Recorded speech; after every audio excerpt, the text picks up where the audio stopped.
Assalamu alaikum wa rahmatullahi wa barakatuh. Bienvenidos a Ramadán Karim, el programa en el que, como ya saben, resolvemos las dudas más frecuentes de la comunidad hispano-musulmana acerca del rito del ayuno durante el mes de Ramadán, con la ayuda inestimable de nuestro Sheikh Mohammed Isa García. Assalamu alaikum, Sheikh. Wa alaikum salam wa rahmatullah. Bienvenido, como siempre. Es un gusto siempre. No terminamos de hablar de la oración de la Eid y nos surge la pregunta de ¿dónde se debe realizar la oración de la Eid? Bueno, lo que se menciona en la Sunna sobre las oraciones de la Eid es que no se realizaban en la mezquita del profeta sallallahu alaihi wasallam en la ciudad de Medina, sino de que se salía a las afueras de la ciudad y era allí en lo que se llama la musalla, o un lugar abierto donde todos los musulmanes, como dijimos, hombres, mujeres, ancianos, niños, todos concurrían a realizar la oración de la Eid, y por eso se realizaba en un lugar abierto. Excepto una vez que llovió, y por eso fue que la oración se realizó en la mezquita. Y por eso esta a veces es como una sunna abandonada. Y lo que normalmente se conoce aquí es que la oración de la Eid se hace en la mezquita. Sí. Cuando en realidad lo que, si uno quiere aferrarse a la sunna del profeta sallallahu alaihi wasallam y que el lugar al que se concurre a hacer la oración de la Eid sirva realmente para todos y que haya comodidad para todos, lo que se debería hacer sería justamente buscar un espacio de esas características, que bien podría ser un estadio de fútbol o un campo de deportes, en el cual todos los musulmanes pudieran concurrir, hombres, mujeres, niños, ancianos, cada uno se lleve su alfombrita y sea en ese lugar en el que se realice la oración, ¿no es cierto?, a cielo abierto, por decirlo de alguna manera. De hecho, hay veces que por exigencias, al menos en España, por exigencias del número de gente que asiste, y las mezquitas a veces son pequeñas, se llega a acuerdos municipales tal para usar polideportivos, ¿no? Ahí, Exacto. imperceptiblemente o sin saberlo, estarían cumpliendo más la sunna, ¿verdad? Exacto, sí, sí, Bien. porque la sunna no es hacer la oración de la Eid en la mezquita, sino que es hacerla en otro lugar. Y por eso es que el profeta sallallahu alaihi wasallam invitaba a todos a concurrir a esa oración. Es importante saber de que como se concurre a la oración de la Eid, eh, no hay ninguna otra oración sunna que se realice. O sea, los hadices establecen claramente que no hay sunnas ni antes ni después de la oración de la Eid. Como si hay, por ejemplo, con la oración del Jumu'ah o con la oración del Duhur o el Asr, es decir, hay oraciones que se pueden hacer antes o se pueden hacer después, que están estas oraciones voluntarias. Pero en la oración de la Eid no hay oración antes ni después. Lo único que si uno llega a la mezquita, hace las 2 rak'at de salutación a la mezquita y se sienta, ¿verdad? Tahiyatul Masjid, ¿no? Lo que se llama Tahiyatul Masjid. Así es. Pero no hay ninguna oración voluntaria. Lo único que se menciona de ese aspecto es que cuando el profeta sallallahu alaihi wasallam terminaba de hacer la oración de la Eid y luego volvía a su casa, en su casa hacía 2 rak'at, pero no estaban de alguna manera relacionadas con la oración de la Eid y no se hacían en el lugar donde se hacía la oración de la Eid. Una de las sunnas más fundamentales y desde luego más conocidas por seguramente nuestros espectadores es la sunna del takbir, lo que se llama el engrandecimiento, podríamos traducir, Ujú, engrandecimiento de Allah, sí. que es el decir Allahu Akbar. En este sentido, ¿qué es el takbir y qué significa dentro de los ritos del Eid al-Fitr?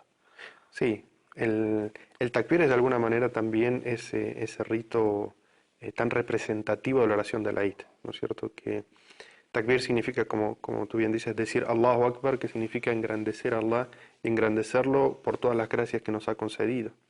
Y por eso es que la sunna del profeta sallallahu alaihi wasallam y lo que hicieron los sahaba después de su muerte, que Allah se complazca a todos ellos, era justamente cumplir con este rito, que era decir en voz alta el takbir, ¿verdad?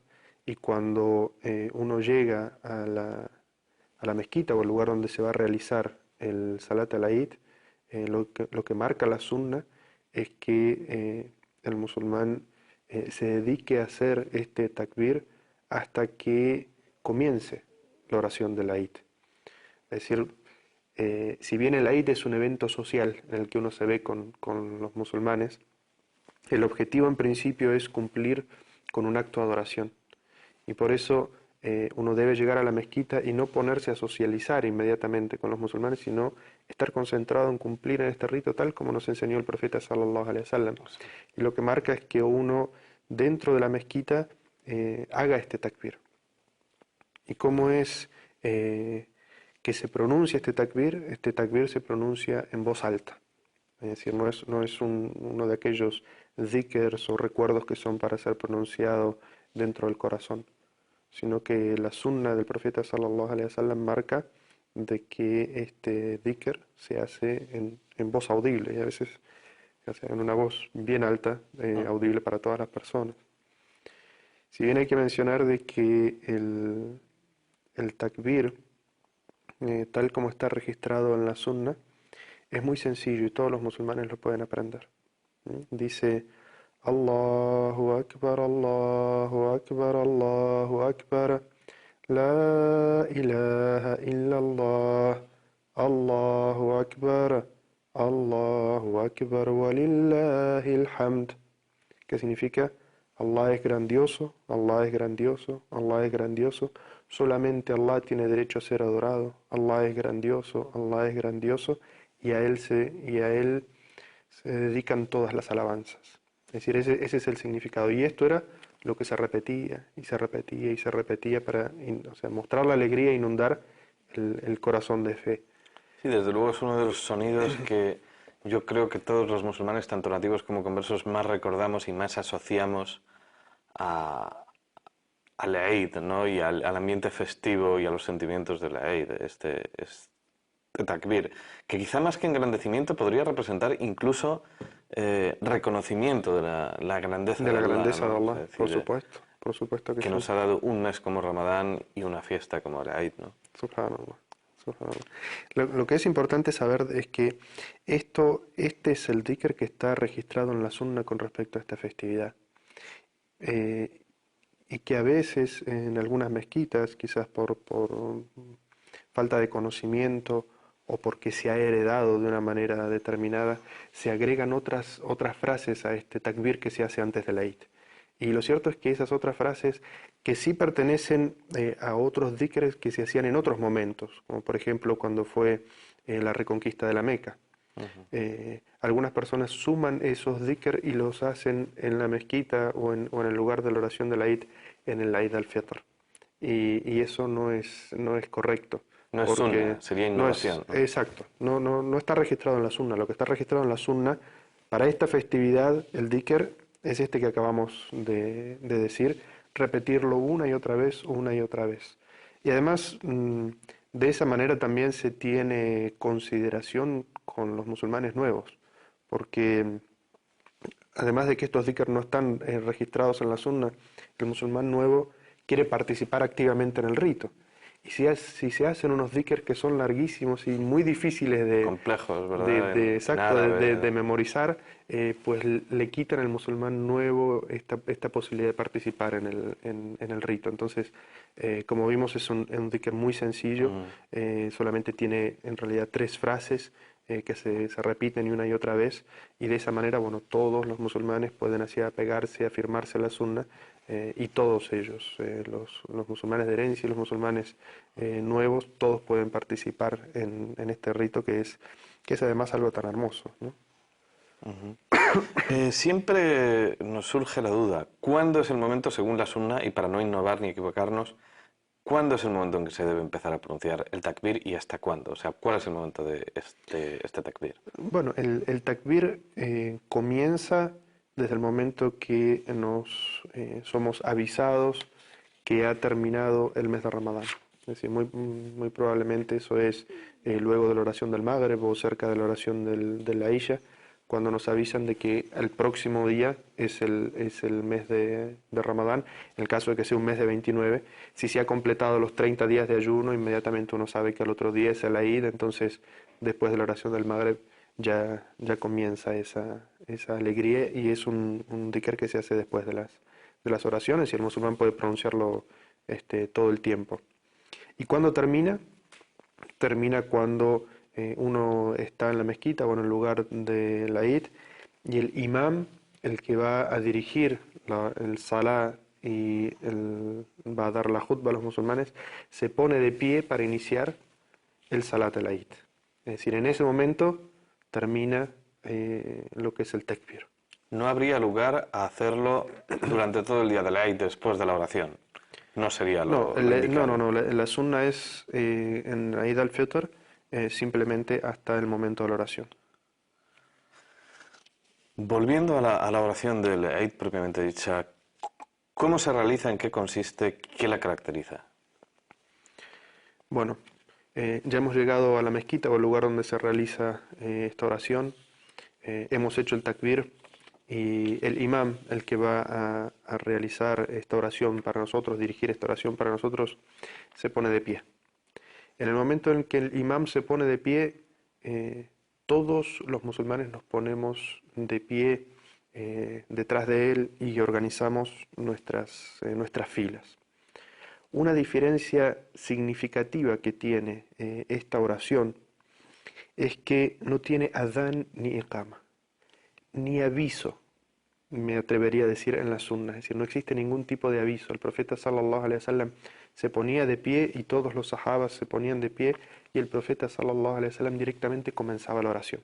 Es decir, esta es una diferencia significativa. No hay adán para esta oración, no hay iqama para esta oración. Es decir, el adán es el primer llamado y el iqama es ese pequeño llamado que se hace antes de comenzar inmediatamente la oración. La característica de esta oración es que son simplemente 2 rakat.